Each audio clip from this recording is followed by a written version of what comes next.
ഇൽമിന്റെ അഹ്ലുക്കാർ, ആലിമീങ്ങൾ അവർ അല്ലാഹുവിന്റെ ഹബീബ്, അല്ലാഹുവിന് ഏറ്റവും ഇഷ്ടപ്പെട്ട ആളുകളാണ്.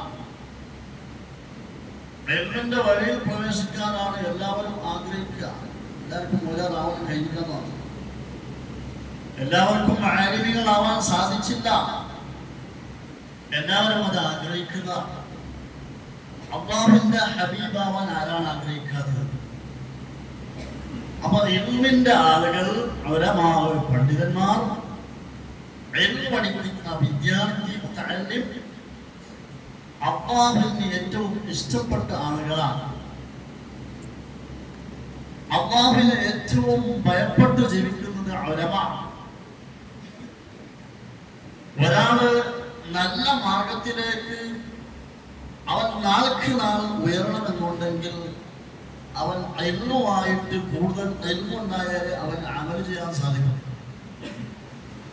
ഇൽമില്ലാത്തവൻ പലതരത്തിലും പോകും, അവന്റെ റൂട്ട് തപ്പി പോകും. ഇൽമുള്ളവന്റെ റൂട്ട് തപ്പൽ വിരളമാണ്.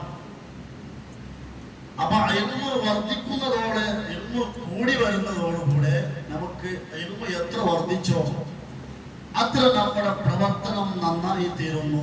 അതുകൊണ്ട് ഇൽമു വർദ്ധിച്ചു കിട്ടാൻ വേണ്ടി നാം സദാസമയം പ്രാർത്ഥിക്കണം. ഹബീബായ തങ്ങൾ കാമിലും മുഖമ്മിലുമാണ്. ആ നബി സല്ലല്ലാഹു അലൈഹി വസല്ലമ തങ്ങൾക്ക് അല്ലാഹു എല്ലാ മാലുമാത്തുകളും പഠിപ്പിച്ചു കൊടുത്തിട്ടുണ്ട്. ദുനിയവിയും ഉഖറയുമായ എല്ലാ ഇൽമുകളും പഠിപ്പിച്ചു കൊടുത്ത നേതാവിനോട് പറഞ്ഞത്, നബിയെ തങ്ങൾ ദുആ ചെയ്യുക, റബ്ബി സിദ്നി ഇൽമാ, ഇൽമു വർദ്ധിപ്പിച്ചു തരണമെന്ന് പ്രാർത്ഥിക്കാൻ വേണ്ടി തങ്ങളോട് പഠിപ്പിക്കുന്നു. പിന്നെ നമ്മൾക്ക് എങ്ങനെ ഇൽമു പഠിച്ച് തീരലുണ്ടാവും? 10ാം ക്ലാസ് പഠിച്ചിട്ട് ഇൽമു പഠിച്ച് തീരോ? അപ്പൊ നമ്മള് ദുന്യവിയായ ഭൗതികമായ ഇൽമു പഠിക്കുന്നതോടൊപ്പം നമ്മുടെ കുട്ടികൾ 10ാം ക്ലാസ്സൊക്കെ കഴിഞ്ഞ മക്കളൊക്കെ ഇൽമിന് നിർത്തലായില്ല.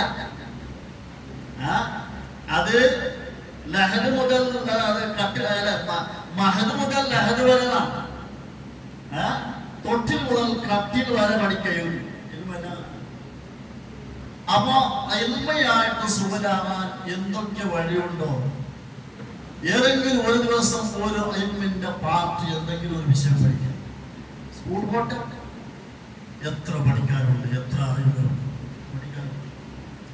കർമ്മപരമായ ഇബാദത്ത്പരമായ വിഷയങ്ങൾ എത്ര പഠിക്കാനുണ്ട്. നമ്മൾ എന്തെല്ലാം ഇബാദത്തിലെ തെറ്റുകളാണ് ചെയ്യുന്നത്? അറിയാത്തത് കൊണ്ട് നമ്മൾ ഇബാദത്തിൽ പോലും തെറ്റുകൾ സംഭവിക്കുന്നു. അപ്പൊ ആ ഇൽമ് നമ്മളെന്താക്കുക, അത് പഠിച്ച് തീരലില്ല. മദ്രസ കഴിഞ്ഞ് 10ാം ക്ലാസ് കഴിഞ്ഞ മക്കൾ ഇനിയും പഠിക്കാം. അത് ഇന്ന് പല സംവിധാനങ്ങളും ഓൺലൈനിലൂടെ പഠിക്കാനുള്ള എല്ലാ വഴികളും ഇന്ന് തുറന്ന പുസ്തകം പോലെയാണ്. എന്തും പഠിക്കാം. അപ്പൊ ഇൽമിന് നാം മുൻഗണന കൊടുക്കണം. ഭൗതികമായ ഇൽമു പഠിക്കട്ടെ. അത് മാത്രം പഠിച്ചു കൊണ്ടുപോയാൽ ആരാണ് ഉമ്മ, ആരാണ് ബാപ്പ, ആരാണ് ആലിം, ആരാണ് കുടുംബക്കാർ, ആരാണ് അയൽവാസി, സമൂഹം എന്താണ്, മുസ്ലിം ആരാണ്, അതൊന്നും പിടിയിട്ടില്ല. അത് പൊക്കല്ല, വളരെ പൊക്കെ. ഇൽമിന്റെ ആളുകളെ ബഹുമാനിക്കാൻ അറിയില്ല.